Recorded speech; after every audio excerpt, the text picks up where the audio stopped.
Assalamualaikum warahmatullahi wabarakatuh. Salam sepak bola dan selamat datang lagi di channel JP Story. Oke, di konten terbaru kali ini seperti biasa saya akan review jalannya pertandingan Persijap Jepara versus Persib Bandung dan melanjutkan BRI Super League pekan kedua yang berakhir untuk kemenangan sang tuan rumah Persijap Jepara dengan skor 2-1.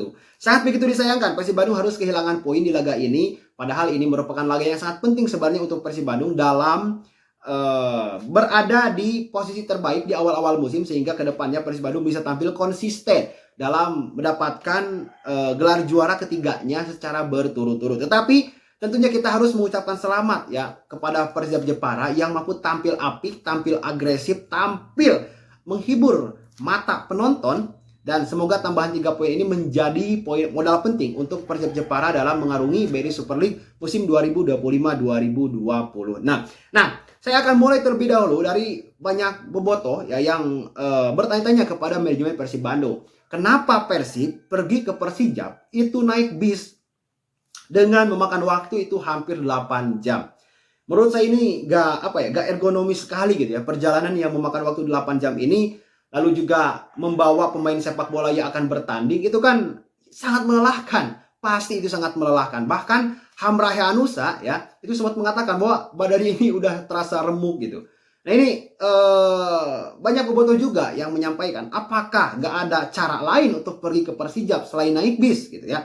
Bisa naik pesawat kan yang lebih ergonomis, yang lebih efisien ya, lebih enak, lebih nyaman, atau seperti apa. Nah, Pak Aditya juga ini sempat mengatakan bahwa ya ini hasil diskusi bersama tim pelatih. Lah berarti ini sudah berdasarkan kesepakatan bersama. Namun untuk kedepannya menurut saya ketika ada pertandingan seperti ini yang bisa melalui pesawat, itu naik pesawat aja gitu. Gak usah naik bis-bis apalagi sampai memakan waktu 8 jam.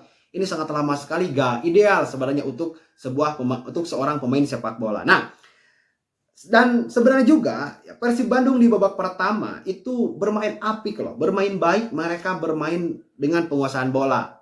Ya, sempat juga mencetak peluang, sempat juga mencetak gol. Namun sayang sekali golnya dianulir. Padahal itu kalau Persib di babak pertama unggul 1-0, gol itu tidak dianulir masih oleh wasit, maka ini kemungkinan jalannya pertandingan akan lebih menguntungkan untuk Persib Bandung.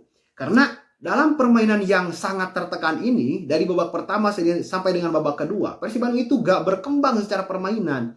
Meskipun di babak pertama mereka bermain bagus gitu. Tapi ketatnya pressing dari pemain Persijap Jepara ini sangat menyulitkan ya pemain Persib Bandung dalam mengembangkan permainan.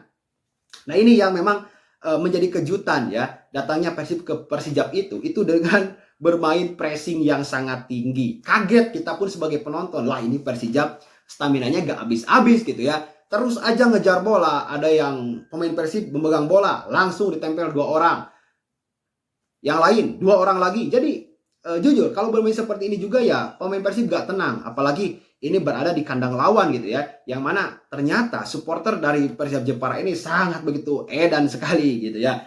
Nah masalah untuk Persib itu muncul di awal-awal babak kedua ya, setelah Beckham Putra mengalami cedera ya, ketarik tuh otot kakinya, lalu juga Kakang Rudianto pun gak fit kelihatannya. Nah masuklah Sadil Ramdhani dan Hen. Nah, yang menjadi problem dari pergantian ini menurut saya adalah Hen. Kenapa saya katakan Hen? Hen itu baik dalam duel 1 lawan 1. Hen juga bisa membaca alur serangan lawan. Namun Hen gak mampu tampil kolektif. Ya kan? Coba lihat gol pertama, gol kedua. Lihat teman-teman. Di sana Hen itu posisinya itu gak normal gitu. Masa ya Hen berada di depan lawan ketika di lini pertahanan kita, harusnya kan itu sejajar dengan Julio Cesar, dengan Patricio Matricardi ya, sehingga itu bisa terkena perangkap offset tuh pemain Persijap. Nah tetapi karena Hen-nya berada terlalu dalam, sehingga ya pemain Persijap ya enak-enak aja gitu ya, umpan langsung ke depan, terobosan, ada Hen gak offset tuh. Nah ini yang menjadi kemarahan bobotoh. Saya baca tuh skor-skor semalam habis pertandingan Persib melawan Persijap, wah ini Hen parah banget gitu ya. Itu Hen banyak dihujat sekali oleh para bobotoh. Nah ini wajar-wajar aja bobotoh ya merasa kecewa sama Hen. Ya Hen-nya gak sesuai dengan normalnya pemain sepak bola yang harus dilakukan gitu. Kita pun sebagai orang awam dalam sepak bola ya paham. Oh posisi Hen terlalu ke dalam nih, coba dong sejajar dengan Julio Cesar. dengan Patrizio Matricardi ya, dengan Frans Putros, agar pemain Persijap yang ada di depan itu bisa terkena offside. Nah, tapi ini sudah terlanjur lah ya. Semoga Bayern Hodak juga melihat, tim pelatih dari Persib Bandung juga melihat dan bisa diperbaiki karena ini sangat begitu kronik. Dan banyak bobotoh juga yang mempertanyakan lah kenapa hand-hand yang dimainkan, kenapa gak Robi Darwis, kenapa gak A, gak B, gak C. Ya itu saya juga gak tahu gitu ya. Itu adalah jawabannya ada di Boyan Hodak. Nah, dari babak kedua Persib Bandung itu gak dapat peluang sebenarnya. Mereka bermain sangat monoton. Pressingnya lemah, ya, passingnya lemah, akurasinya buruk. Kalau juga sirkulasi bola lambat. Terlalu banyak gucak-gocek, apalagi William Marcelo tuh. Waduh, gitu ya. Kenapa? Kalau misalnya William Marcelo ini bermain lebih cair gitu ya, gak terlalu lama megang bola, itu Persib itu akan banyak variasinya loh di depan, ya kan? Sehingga kan William Marcelo kan di beberapa pertandingan, di 2 pertandingan di BRI Super League itu selalu diganti, tidak bermain full, ya karena Boyan Hodak juga melihat menurut saya gitu, bahwa William Marcelo ini terlalu banyak megang bola, banyak gucak-gocek gak jelas. Pada akhirnya Persib Bandung banyak kehilangan momentum. Yang seharusnya Persib Bandung menyerang dengan gaya bermain counter attack cepat, ini gak terjadi. Gitu ya. Yang seharusnya Persib Bandung mampu maksimalkan peluang di depan kotak penalti lawan, ini pun gak terjadi. Ini kenapa alasannya ya? Karena pemain Persib terlalu banyak memegang bola, terlalu banyak bermain sirkus gitu ya. Padahal itu kalau lebih efektif, lebih cepat lagi mungkin hasilnya ini akan lebih baik, ya kan?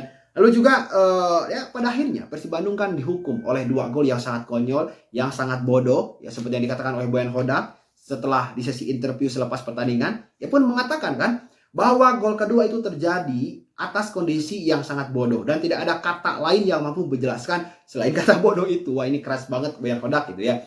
Dan saya yakin Boyan Hodak selepas pertandingan ini akan dievaluasi tuh seluruh pemain Persib gitu ya, agar ya setidaknya lebih mampu memanfaatkan momentum. Karena Persib ini tim yang selalu ditatap oleh seluruh pasang mata pencinta sepak bola di Indonesia. 1 kali kesalahan meskipun Persib sudah back to back juara tetap tidak akan membuat puas para supporternya. Ya ini mudah-mudahan menjadi bahan evaluasi dan perbaikan oleh Boyan Hodak ke depannya. Dan saya berharap agar Persib ini mendapatkan pemain baru asing lagi. Karena kan saat ini Persib masih mempunyai 2 slot kuota pemain asing. Yang sudah ada 9, berarti ada 2 lagi ya. Sedangkan kuotanya kan 11 pemain asing. Nah, mudah-mudahan yang 2 orang lagi pemain asing itu bisa terpenuhi, agar situasi-situasi seperti ini ketika ada memang tidak ideal dalam permainan itu bisa digantikan oleh pemain yang sama juga mempunyai kualitas dan kemampuan dan jam terbang yang tinggi, sehingga itu bisa mengurangi kesalahan-kesalahan error ya dari pemain-pemain Persib Bandung. Nah, oke teman-teman, terima kasih. Jangan lupa like-nya jika Anda menyukai video ini, tekan tombol subscribe-nya jika Anda belum, dan tuliskan pendapat kalian di kolom komentar. Kita berjumpa lagi di konten selanjutnya. Salam sepak bola.